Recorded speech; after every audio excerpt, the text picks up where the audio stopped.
So the last book I'm going to do is a retro book from 89. And you could say 80s or the 90s, whatever like that. Amazing Spider-Man 313. Now, the reason I want to do this one, because I was trying to find a horror book, and I couldn't think of a horror book. And when I actually reading this ain't a horror book either. But I will say this. It's one of the hardest covers of all time. Oh, yeah, that is cool. Yeah. That cover right there. I love that. That's one of my first Marvel comics I ever got. And I saw the cover. I was like, what is this? Because I didn't know what Spider-Man was fighting. I was like, what the hell is that? like a demon or something like that? An alien? What is that? So then I decided to pick up the book just to see what it was. And then I found out that, it's Spider-Man has a villain called the Lizard. It's the first time I've ever heard of the Lizard. I didn't know Spider-Man fought dudes like that. So, yeah. So this is a Lizard book, but it's also an Inferno tie-in. Now, Inferno was a 90s X-Men crossover event where Madeline Pryor, the Goblin Queen, opened up a hell mouth and demons spit out and took over New York. That's this book.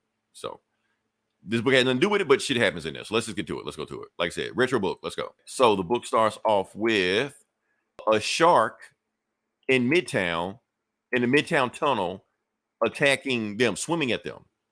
Because it's Inferno and demons and shit like that. So that's what they're like, what the hell's going on here? So the shark eats off the taxi cab that Mary Jane and Peter are in the taxi cab, and he goes over there, and Peter looks at Mary Jane like, distract the guy while I do my Spider-Man shit, because he don't have time to turn into it. So he put his web shooters on, webs the shark, slams down to the ground, does some scorpion, get over here shit, and then smacks the fuck out of him, knocks the shark out. So he can't fly or swim anymore. And then the cab just drives off while they go into Queens. Because the thing is, they realize that demons are taking over New York. So he's headed to Queens to make sure Aunt May is okay. Meanwhile, this one, Kirk Connors, is just like, he invited his family to come over because he's telling them that he's got the Lizard under control. So I want to be back with your family again. But since all these demons are popping up all over the place, he's losing control. So he thought he had control, but he don't. So now he's slowly turning back into the Lizard again.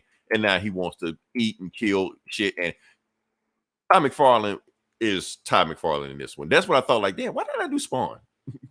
But you know what?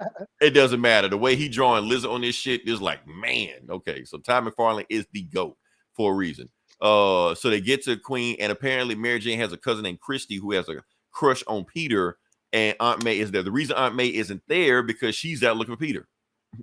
So she was like, okay, so she ain't there. I'm going to go out and look for Peter. You stay here and let me know when. And they can't call on the phone. Remember, no cell phones. It's in the 80s. No cell phones. So they can't call Aunt May. And the demons are fucking up the phone line, so they can't make calls anyway. And they can't get radio waves because they fucking all that up. So Aunt May shows up after Peter already left. It's like, where is he? Oh, he's looking for you. So he goes to where she think he might be.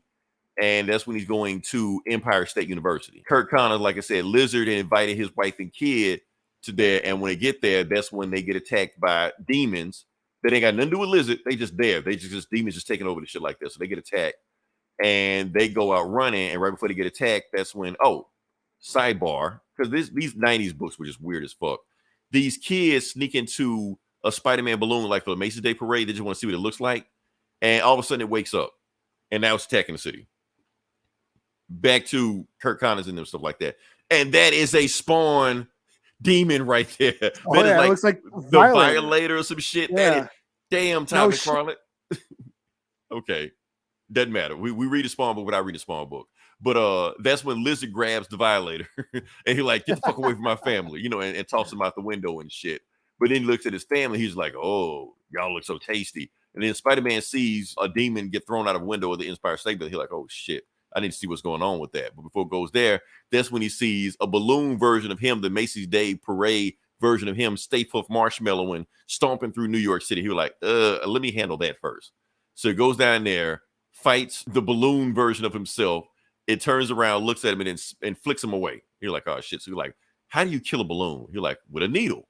So that's when he was like, okay, so let me find the biggest needle I can find. So he goes to the Chrysler Building, breaks off the tip of the Chrysler Building, and then jumps off the Chrysler Building right into him. And he was like, crumb, and then takes him down. And he's like, oh, damn. Okay, now let me find out what's going on with the Lizard. So the Lizard is now looking at his family. He was like, I need to kill you to be free of Kirk Connors, personality and shit like that. So right before he eats him, that's when Spider-Man shows up, kicks the shit out of him, smashes him down. He was like, we need to get out of here and get to the chem lab because I know the formula to turn him back into Kirk Connors, but I need time to put the formula together. Why they do that. So he puts the formula together. And while he's doing that, Lizard is climbing up the building, getting ready to take him out, smash to the building. And he's like, okay, let's go. And he knows Lizard's coming for him, but he has to ignore his spider sense so Lizard can get close enough to him so he can hit him with the antidote. So he lets him grab him, and then he throws the antidote in his face. But the thing is, these demons are making him more powerful than he's been before. It's not enough to turn him back into Kirk Connors. So he's like, okay, I need to get an electric charge to like really take him out. So he pulls like an electric cable out of the floor. He's like, I'm a shocker. But then his son pops up out of nowhere. He's like, don't hurt my daddy. And that's just enough for Lizard to smack the shit out of Spider-Man and then go for the kid. But that's when Kirk Connors started fighting himself. The left hand is reaching for the electric cable to shock himself. And Lizard's like, I'm not going to do it. I'm going to chop my own hand off. That way you can't attack me because I can just grow another hand back because I'm a lizard. But that's just enough for Spider-Man to like hit him with a Bunsen burner to just stun him just enough for Kirk Connors to grab the electric cable and shock himself, which is just enough to shock himself in the antidote, turn back normal. And then he tells Spider-Man to get his kids and get his family away from him because he's too dangerous. So, yeah. And that's it. And that's when Mary Jane shows up. Spider-Man, have you seen a student called Peter Parker? His aunt was looking for him. And that's when Mary Jane's kind of like covering for him. He's like, everything's okay, Tiger? Okay. The end. And Mary Jane has a stalker. So that's the book. So not scary at all, but you got a bunch of early Todd McFarlane isms in here. This is Spawn before Spawn. Hell, Lizard looks like Spawn. McFarlane was writing this too, wasn't he? Nah, let him tell it he was. Okay. But he wasn't. It's that gray area. You know that Marvel method where they actually had, what's the game? David Michelini? That's his name. Okay. But since the Marvel method is how you plot out everybody and stuff like that, and you basically like the artist plot the stuff out there, the artist wants to take credit for themselves. Well, Todd McFarlane's writing style, quote unquote, right? It's always like, I mean, Greg Capullo even said, Todd would just say, hey, I need 3 pages of Sam and Twitch. Mm-hmm. and so, you know what I mean? And then he just draw it, and then he Todd just draw this in. So and then he just put the letters over it, like So not this book, but there was a book later on where Marvel did just give Todd his own book. He wrote, he drew, he did everything. That book sucked. It really did. But this is written by another guy, but Todd will take credit for it, saying that basically let Todd tell it he co-wrote this book. Because all the pencils and all stuff like that, that's him, But that's another argument for another time. We let This Geeks and Comics handle shit like that. All that legal jargon. So yeah. I mean that art still holds up, man. The art still holds up. Now after watching John Romita Jr., then going back to this, it's like, man.